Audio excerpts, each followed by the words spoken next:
Tu crois connaître les règles du jeu. Tu crois comprendre ce qui se passe dans une relation entre un homme et une femme. Tu penses que tout repose sur les mots, sur ce qu'elle dit, sur ce qu'elle exprime. Mais la vérité, c'est que l'essentiel ne sera jamais prononcé. Ce qui compte vraiment se joue ailleurs, dans les silences, dans les attitudes, dans les contradictions. Et c'est précisément là que la plupart des hommes se perdent. Parce qu'on t'a appris à écouter ce qu'une femme dit, mais jamais à observer ce qu'elle révèle sans le vouloir. Le stoïcisme nous enseigne une chose fondamentale. Ce n'est pas le discours qui révèle la réalité, mais les faits. Ce n'est pas ce que les gens disent qui doit guider ton jugement, mais ce qu'ils font. Et dans les relations modernes, cette règle devient une arme puissante. Car une femme ne te dira presque jamais la vérité brute. Non pas parce qu'elle cherche à manipuler, mais parce qu'elle fonctionne différemment. Elle ressent avant de comprendre, elle agit avant de verbaliser, et souvent, elle protège ses émotions derrière des mots qui ne reflètent pas entièrement ce qu'elle vit. Un homme non préparé écoute les mots et se perd. Un homme lucide observe les comportements et comprend. Regarde autour de toi. Combien d'hommes ont entendu « Je ne suis pas prête, je veux juste prendre mon temps » ou encore « Tu es trop gentil » et ont interprété cela comme une invitation à faire plus d'efforts. Ils redoublent d'attention, donnent davantage, s'investissent encore plus, pour finalement se heurter à un mur invisible. Ce mur, c'est la réalité qu'ils n'ont pas su voir. L'intérêt n'était pas là. Épictète aurait dit, à sa manière, que ce n'est pas ce qui t'arrive qui te trouble, mais la manière dont tu l'interprètes. Et ici, l'erreur est toujours la même. Tu interprètes les paroles au lieu de lire les actions. Une femme qui est réellement attirée ne crée pas de confusion. Elle ne te laisse pas dans le doute constant. Elle ne te donne pas l'impression de devoir la convaincre. Même si elle ne dit rien, son comportement parle pour elle. Elle trouve du temps, elle répond, elle s'implique, elle se rend disponible d'une manière ou d'une autre. Mais cette vérité dérange, parce qu'elle oblige à abandonner une illusion confortable, celle que l'effort peut acheter l'intérêt, celle que la persévérance peut transformer une absence de désir en attraction. Or, Sénèque le rappelait déjà sous une autre forme.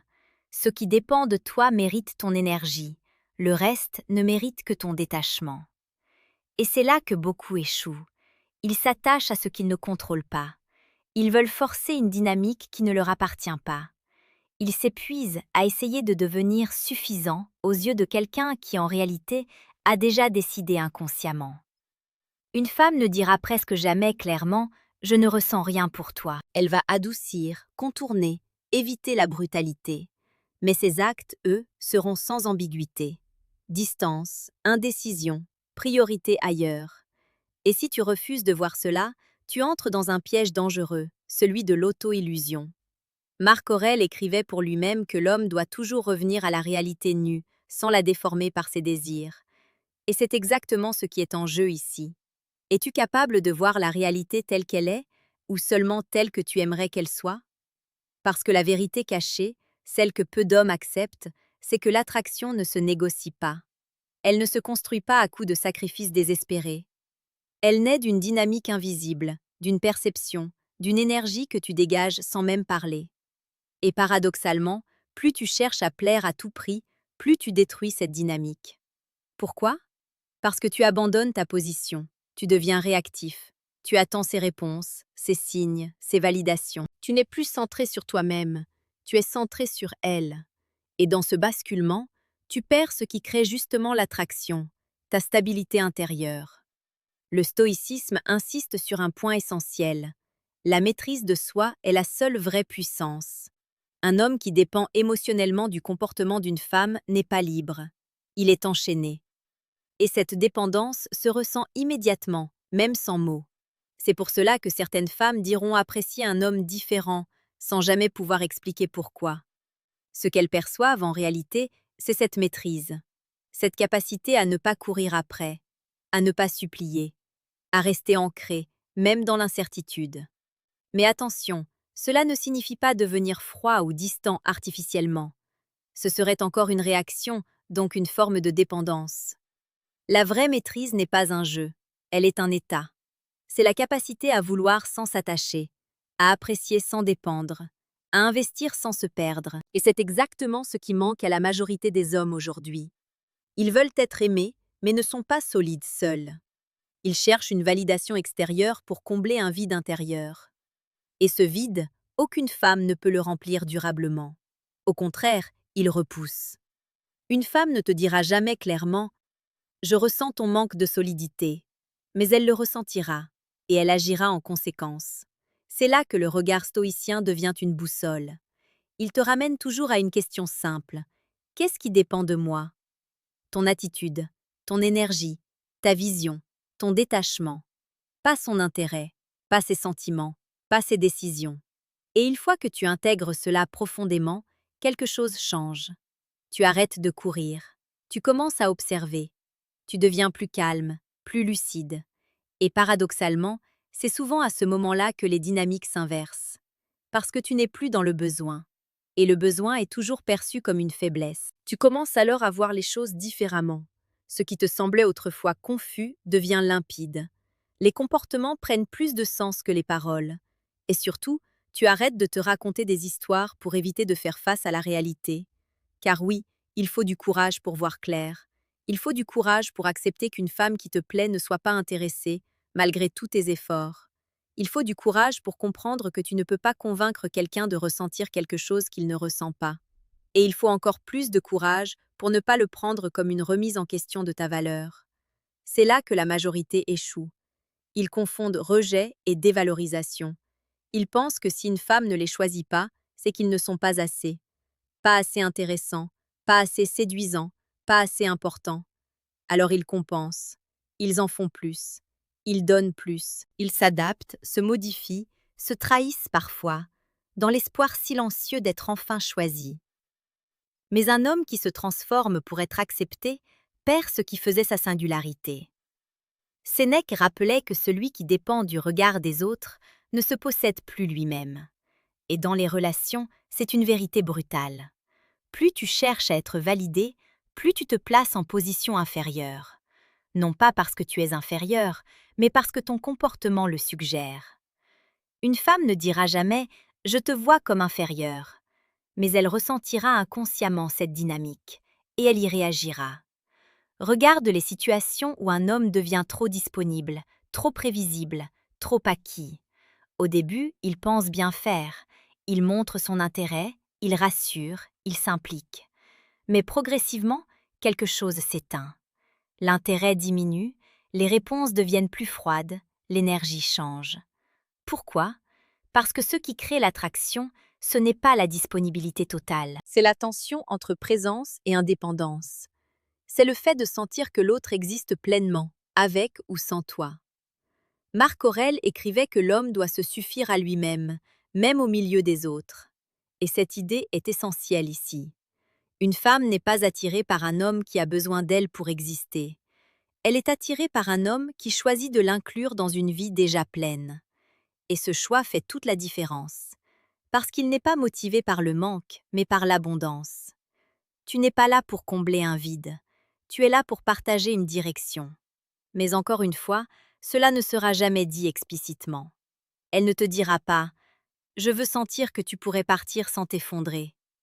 Pourtant, c'est exactement ce qu'elle teste inconsciemment, à travers ton comportement, à travers ta réaction face à la distance, à travers ta capacité à rester stable même quand elle devient incertaine. Beaucoup d'hommes échouent précisément à ce moment-là. Dès qu'ils sentent un éloignement, ils paniquent. Ils relancent, insistent, cherchent à comprendre, à corriger, à réparer. Ils veulent ramener les choses comme avant. Mais dans ce mouvement, ils révèlent quelque chose de plus profond, leur peur de perdre. Et cette peur est visible, pas dans leurs mots, mais dans leur énergie. Épictète aurait dit que celui qui craint de perdre ce qu'il ne contrôle pas est déjà en train de se perdre lui-même. Et c'est exactement ce qui se produit. Tu abandonnes ton centre pour tenter de garder quelqu'un. Or, plus tu t'éloignes de toi-même, plus l'autre s'éloigne aussi. C'est un paradoxe difficile à accepter, mais fondamental à comprendre. La stabilité attire, l'instabilité repousse. Et cette stabilité ne dépend pas de la situation. Elle dépend de ton état intérieur. Un homme stoïque ne devient pas indifférent, il devient clair. Il sait ce qu'il veut, mais il accepte ce qu'il ne peut pas forcer. Il s'engage sans s'attacher de manière destructrice. Il avance sans supplier. Et c'est là que quelque chose d'intéressant se produit. Parce qu'à partir du moment où tu cesses de courir après ce qui te fuit, tu changes de posture. Tu n'es plus en demande. Tu deviens sélectif. Tu observes, tu évalues, tu choisis. Et cette inversion est puissante, car une femme ne te dira jamais « Je veux être choisie par un homme qui se choisit lui-même ». Mais elle le ressentira profondément.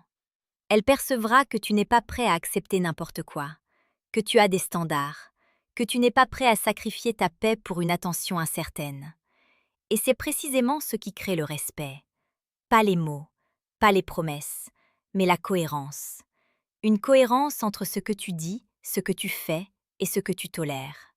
C'est pour cela que certaines relations échouent avant même de commencer, parce que l'homme accepte trop.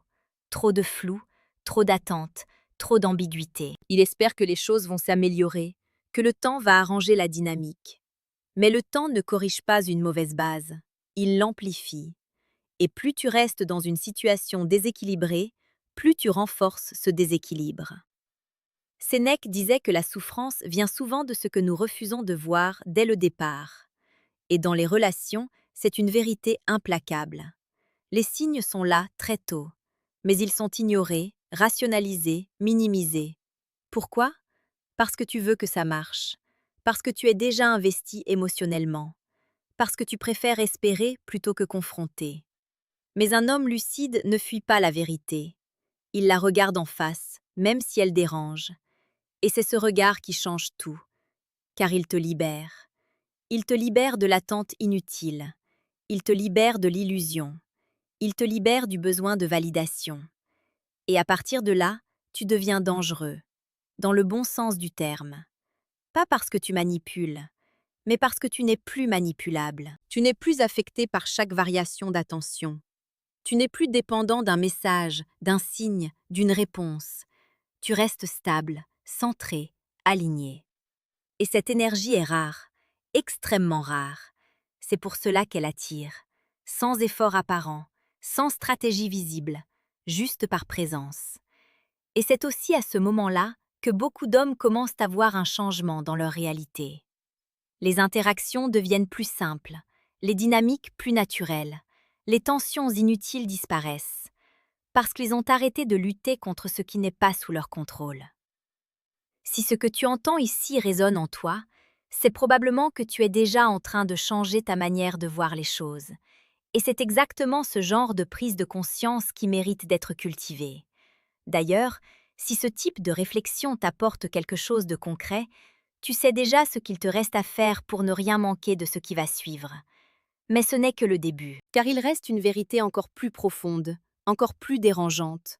Une vérité que très peu d'hommes sont prêts à entendre, mais qui transforme totalement leur manière de vivre les relations. Il y a une dernière illusion qu'il faut briser. Une illusion profondément ancrée, presque invisible, mais qui influence silencieusement la manière dont la plupart des hommes vivent leurs relations. C'est l'idée que comprendre les femmes suffit pour réussir avec elles. Mais la vérité est plus dure, plus directe. Comprendre ne sert à rien si tu ne t'es pas compris toi-même. Tu peux apprendre tous les comportements, analyser chaque détail, décoder chaque attitude. Si intérieurement tu es instable, si tu doutes constamment de ta valeur, si tu cherches encore à être validé, alors rien de tout cela ne tiendra sur la durée. Parce que ce que tu es finit toujours par dépasser ce que tu essaies de montrer. Marc Aurèle se répétait à lui-même que l'homme doit d'abord se gouverner lui-même avant de vouloir comprendre le monde. Et dans les relations, cette idée devient une règle absolue. Une femme ne te dira jamais « Je ressens ton incohérence intérieure », mais elle l'aperçoit. Elle la ressent dans les détails, dans les hésitations, dans les changements d'attitude, dans ce décalage subtil entre ce que tu affiches et ce que tu es réellement. Et c'est ce décalage qui détruit tout, parce qu'il crée une impression d'instabilité.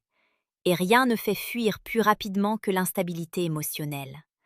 C'est pour cela que certains hommes, pourtant intelligents, intéressants, même attirants sur le papier, échouent constamment dans leurs relations. Non pas parce qu'ils ne comprennent pas les femmes, mais parce qu'ils ne sont pas alignés avec eux-mêmes. Ils veulent être perçus comme confiants, mais cherchent constamment des signes d'intérêt. Ils veulent être respectés, mais acceptent des comportements qu'ils ne tolèrent pas vraiment. Ils veulent être désirés, mais agissent comme s'ils avaient peur de perdre à chaque instant. Et ce conflit intérieur est visible, toujours. Le stoïcisme ne t'apprend pas à séduire, il t'apprend à être solide. Et c'est cette solidité qui, naturellement, transforme la manière dont les autres te perçoivent. Parce qu'un homme solide n'a pas besoin de convaincre, il n'a pas besoin de jouer un rôle, il n'a pas besoin de prouver, il est. Et cette simplicité est une forme de puissance. Sénèque écrivait que la véritable force réside dans la constance. Être le même, peu importe les circonstances. Ne pas changer en fonction de l'approbation ou du rejet. Ne pas s'agiter dès que quelque chose échappe à ton contrôle. C'est exactement ce qui crée une présence magnétique. Pas une technique, pas une stratégie, une présence. Une femme ne te dira jamais « je suis attirée par ta stabilité intérieure », mais elle s'en approchera naturellement, parce que cette stabilité est rassurante sans être dépendante, forte sans être rigide, calme sans être distante, et surtout, elle est rare, très rare. Dans un monde où tout le monde réagit, où tout le monde cherche à plaire, où tout le monde s'adapte pour ne pas perdre, celui qui reste fidèle à lui-même devient immédiatement différent. Et cette différence attire. Mais attention à ne pas tomber dans un autre piège, celui de vouloir utiliser cette compréhension pour manipuler. Ce serait encore une forme de dépendance, parce que tu chercherais toujours un résultat extérieur. Le vrai changement ne consiste pas à obtenir plus d'attention, il consiste à ne plus en dépendre, et c'est là que tout bascule. Parce qu'à partir de ce moment-là, tu ne subis plus les relations, tu les vis. Tu n'essaies plus de retenir quelqu'un qui s'éloigne, tu observes, tu acceptes, tu ajustes. Tu n'essaies plus d'être choisi à tout prix, tu choisis aussi. Et ce simple changement transforme tout, car il rétablit un équilibre que beaucoup n'atteignent jamais. Une femme ne te dira jamais clairement ce qu'elle attend profondément, mais elle réagira toujours à ce que tu es réellement, pas à ce que tu dis, pas à ce que tu montres, à ce que tu incarnes. Et si tu veux une vérité finale, sans détour, sans illusion, la voici. Ce n'est pas en comprenant les femmes que tu transformeras ta réalité. C'est en te maîtrisant toi-même. C'est en devenant stable, lucide, indépendant intérieurement. C'est en étant capable d'aimer sans t'accrocher, de donner sans te perdre, de partir sans t'effondrer.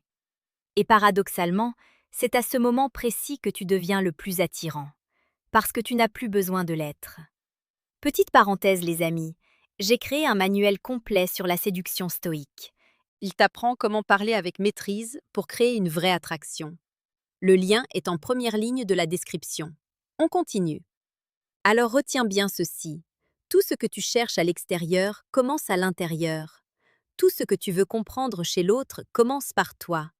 Et tout ce que les femmes ne diront jamais, tu n'as pas besoin de l'entendre si tu es capable de le voir. Parce qu'un homme qui voit clair n'a plus besoin qu'on lui explique. Il avance, silencieux, lucide, libre.